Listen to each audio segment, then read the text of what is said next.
Scale patterns. Scale patterns you must learn. Training your scale patterns is a great exercise, but are you training the right scale patterns? Are you using the patterns which you are training directly in your playing? You do not want to use hours and hours practicing something that you actually do not use. You want to be able to put everything you practice directly into your playing and your improvising. You want to practice the patterns which you actually do use and which sounds the best when playing, and using this in your improvisation.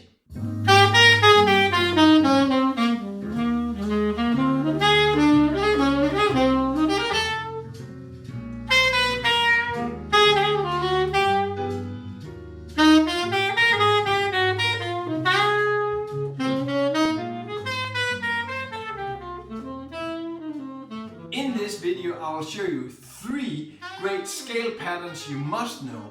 We'll apply these to the major scales. I'll show you how to practice these in your daily routine. You will learn how to use the patterns on different chords, and at the end of the video I'll walk you through 2 licks using these scale patterns for you to see how you can build your own 2-5-1 licks and use these in your playing and your improvising. Hi there, I'm Søren and welcome to Søren Ballegaard's Saxophone Lessons. Why do you want to practice patterns? As saxophonists, we are spoon-fed with scale patterns from the very beginning when we start playing the saxophone. At least I was. But we have to realize why we play these patterns. Why do we actually play these patterns? We want to play these patterns because they sound great and because we actually want to use the patterns in our playing. Scale patterns have to be functional and not just a technical exercise to get fast fingers. A question arises, but I want to get fast technique. When you want faster technique and better technique, the same rules applies. Play only patterns which sounds good, which are musical, and you can use and apply directly in your playing and your improvising. There are enough patterns out there. There's so many. Pick the good ones and apply these to your playing. 3 scale patterns you want to know and need to know. The third pattern in the scale.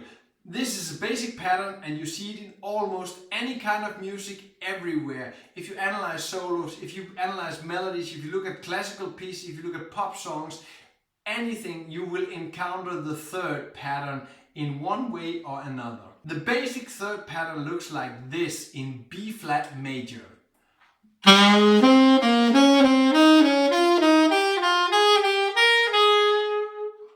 Just right up the scale. You want to practice this, so I'll show you how to practice this and how to get this into your daily practice in a great way, so you also train the 4-bar measure. 3, 4.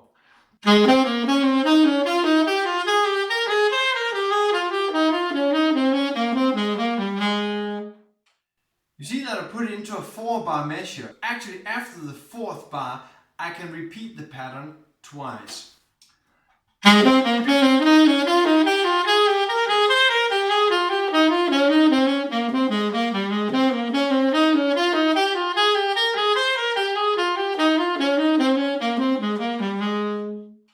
You should take this through the daily routine and get this pattern really down. Play it with the metronome, start slow, get up there in tempo. I didn't leave any rest in this pattern, so if and when you need to breathe, just take a few notes out and breathe really fast. Make sure you do not break the timing. So there are many forms in which you can practice this pattern. There's up, down and combinations of the two. I've chosen a basic form, but if you want to check other ways of practicing this, check the scale PDF, the scale practice PDF I've made. By subscribing to my newsletter, you get a download and you can download this PDF. The most important thing, apply the pattern to your playing. You hear lots of playing use patterns all the time, and also this pattern. If you just go into this, you'll find this pattern everywhere. There are tons of ways to play the pattern. When we are looking at the pattern and how to apply it, we immediately must look at the context. So the context in which we play. What I mean by this is check out where do you want to apply this, on what chords do you want to apply this, and what are the functions of these chords. If I apply this pattern to a B flat major 7 chord, the pattern will basically substitute the scale and we'll just put in this pattern instead. Look at this one, B flat major. Or we can apply it to the C minor 7 chord. In both examples, the third is working as approach notes and as surrounding notes to the target notes of the chord. The target notes and the chord notes of the chord. The 1-3-2-1 pattern. Again, a pattern you will find everywhere if you look for it. Making a scale skip of the note and then playing a third down to the note where you begun. Again, in B flat, it sounds like this. Getting this pattern into your daily routine means you have to order it. You have to put it in a 4-bar period. So when you play this pattern in your daily routine, you're also strengthening your feel of the bar.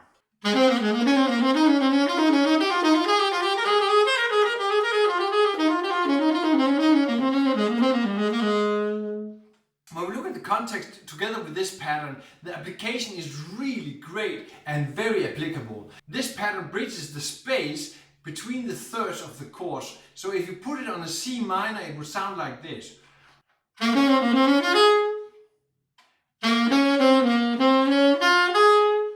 Another example on an F7 chord. Going to the famous 1-2-3-5 or 5-3-2-1 pattern. Many great saxophonists use this pattern all the time. Coltrane made a whole concept out of this, the 1-2-3-5. Jerry Begunci has made a whole book, 100+ pages about this pattern. I will show you the basic version, which I think is very good for you to practice in the way that you can apply this directly to your playing, and it gives you great technique. The pattern looks like this in the basic form. Here's the sound. You can apply this pattern in your daily practice like this, again, putting it into a 4-bar phrase. 4-bar phrase.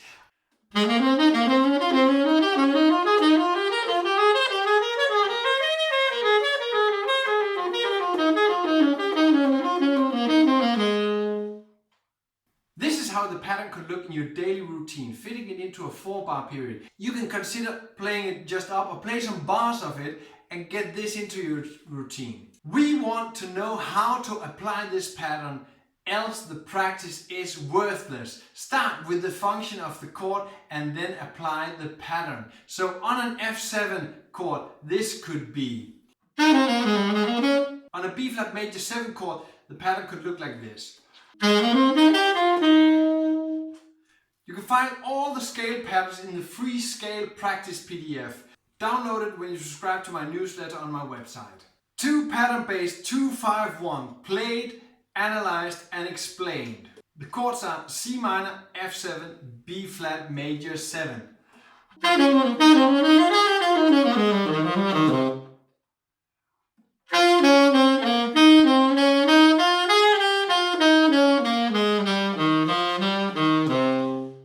Going down the C minor 7 with 5-3-2-1 pattern from the 5th of the C minor. Playing the 3-1-2-3 pattern as approach notes leading to the 9th of the F7. Inverting the previous pattern into a 1-3-2-1 pattern from the 9th of the F7, the G, B flat, A, G. Playing down the F7 scale and chord, but this you can also see from the 7th degree of the F7, playing the 5-3-2-1 pattern to the 7th of the B flat major. Playing the 3-1-2-3 pattern on B flat major from the 7th, ending playing a third from the F to the D of the B flat major 7 chord. The second pattern based 2-5-1 lick. On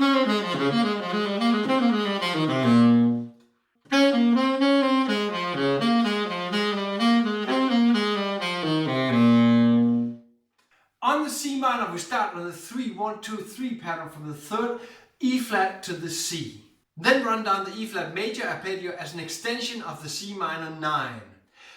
The C of the F7 is an approach note. We go into playing thirds up the scale on the F7 all the way to the 7th of the B flat major 7, running down the major B flat scale, making a third jump from F to D, ending low on the 9th of the B flat major 7, the C. To really work with pattern and pattern-based licks, I have made a great practice PDF. The PDF consists of 60 ways to apply scale patterns to functional harmony and 20 full 2-5-1 licks where scale patterns are applied. 60 scale patterns in functional harmony plus 20 2-5-1 licks using scale patterns. The link is in the description. Working on technique and at the same time working on your actual playing is how you need to practice. This is how my favorite way of practicing works. Keep watching and find out more about how to practice great patterns. I started this video with a solo on Like Someone in Love. Get the full subscription in my shop and on my Patreon page. A good tip is check my newsletter, download the free scale practice manual with subscribing. You can sign up on my website www.sørenbalgaard.dk and always become better. Ask questions. I will be happy to answer. Leave your questions and your comments below in the comment section. All links mentioned are of course available in the description, so check them out. And the last thing there is to say, play music and have fun.